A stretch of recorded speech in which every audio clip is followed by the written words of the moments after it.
Eu sou o professor Calheiros e a nossa aula de hoje tem como tema a primeira fase do modernismo na literatura brasileira.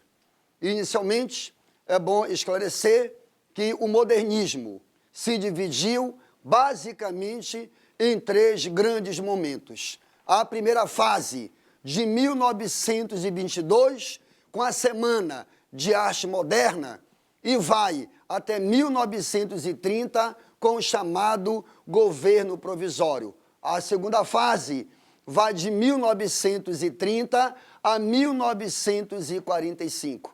E a terceira fase, de 1945 em diante, o chamado pós-modernismo ou então geração de 45. Mas a primeira fase do modernismo, ela está contextualizada em que momento?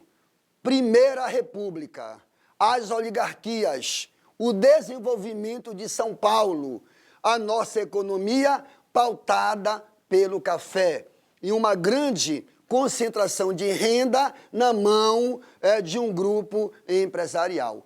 Mas a primeira fase do modernismo, ela abordou o quê? Quais foram as temáticas? O que é mais comum e o que realmente o vestibular cobra? Primeiro item importante, ela foi chamada de a fase de ruptura, a fase de demolição, a fase de anarquia. E por quê? Porque era preciso romper com o academicismo, romper com o parnasianismo, romper com uma cultura letrada, com uma cultura elitista. E o modernismo se volta, de alguma forma, para a realidade brasileira, para a língua brasileira, para o cotidiano, os versos livres, a negação da pontuação, a negação da rima, a negação da métrica, a irreverência, o deboche, a ironia, a paródia, que são traços, por exemplo, marcantes na obra do poeta Oswaldo de Andrade. Portanto, a primeira fase do modernismo foi a fase de ruptura, de deboche, de ironia, de demolição. Pregou o nacionalismo crítico, o índio verdadeiramente brasileiro, a língua brasileira, é o folclore, a nossa música, as raízes históricas e sociais da sociedade do Brasil. E que autores o vestibular efetivamente cobra? São três autores importantes para o vestibular, seja para o Enem e para qualquer outro exame de vestibular.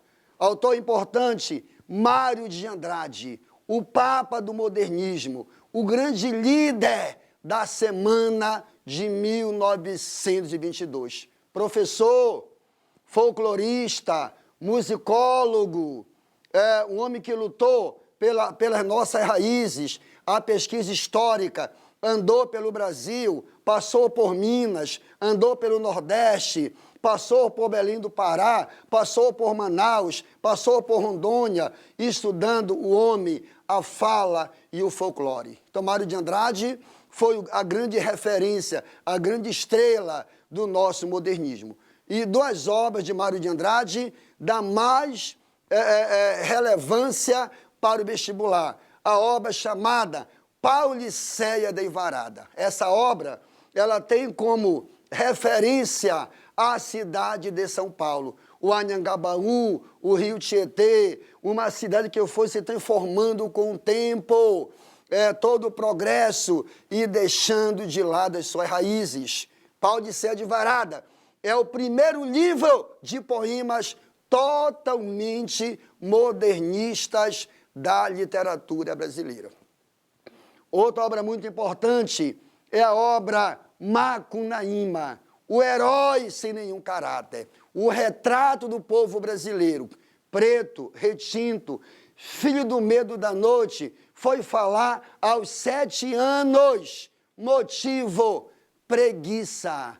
Acaba sendo uma grande crítica à nossa identidade cultural. Outro nome importante foi o poeta Oswaldo de Andrade, o mais radical, o mais anárquico da primeira fase do modernismo. Autor do semanário chamado O Pirralho, a primeira revista que começa a trazer a ironia, a crítica nesse pensamento cultural que é pregado pelo modernismo. Oswaldo de Andrade pregou uma língua brasileira, a irreverência, a ironia, a paródia.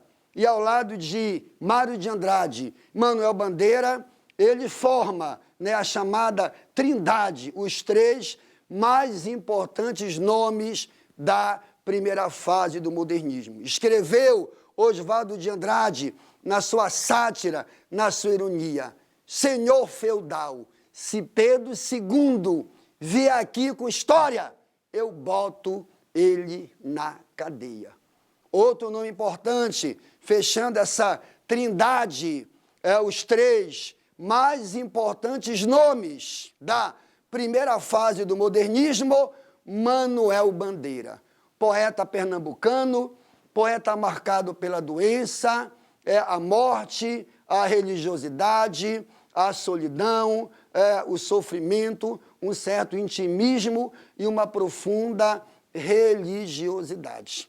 Outro traço marcante de Manuel Bandeira é a ruptura com o passado, é a ruptura com o academicismo. É uma poesia voltada para o cotidiano, para o dia a dia, para as coisas simples, um tanto quanto banais, mas que o modernismo as transforma em poesia. Chamar a atenção que Bandeira aparece no vestibular em três partes, né? Poeta marcado pela doença, eu tenho a crítica ao academicismo e o reencontro da poesia com a própria realidade. São poemas de Manuel Bandeira, poema chamado Desencanto. Eu faço versos como quem chora, de desalento, de desencanto. Fecho meu livro se por agora não tens motivo nenhum de pranto. Vi ontem um bicho, na imundície do pátio, catando comida entre os detritos. Quando achava alguma coisa, não examinava nem cheirava, engolia com voracidade. O bicho não era cão, não era rato, não era gato. O bicho, meu Deus, era um homem.